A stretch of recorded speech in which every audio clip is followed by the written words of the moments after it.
트럼프 대통령에 대한 중간평가라고 할 수 있는 미국 중간선거 투표가 조금 전 시작됐습니다. 이 결과에 따라 앞으로 한반도 정책도 바뀔 수 있기에 그 어느 중간선거보다 관심이 쏠립니다. 워싱턴에 나가 있는 취재기자 연결하겠습니다. 김영호 기자, 주요 언론과 전문가들은 이번 선거 결과 어떻게 예측을 하고 있습니까?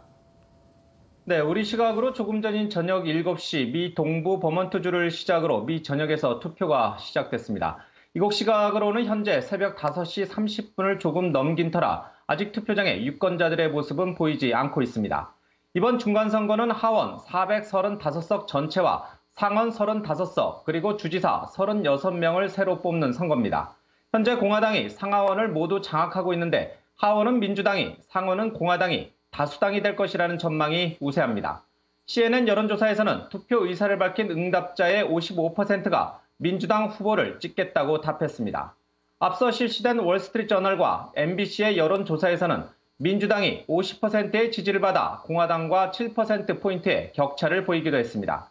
하지만 워싱턴 정가에서는 경제 성과와 반이민 정책을 내세운 트럼프의 표심 전략이 효과를 내고 있다는 얘기들이 심심찮게 들려오고 있습니다. 역대 최고가 될 것으로 예상되는 높은 투표율도 오히려 공화당에 유리할 것이라는 분석도 나오면서 2년 전 대선처럼 여론조사와 다른 결과가 나올 수 있다는 전망마저 나오고 있습니다. 예, 만약 민주당이 하원 다수당이 되면 대북 정책이나 한반도 정책에도 변화가 있을 수 있겠죠. 속단하기 어렵습니다만은 예상대로 민주당이 하원에서 과반을 차지한다면 대북 정책과 한반도 정책도 일정 부분 영향을 받을 것으로 보입니다.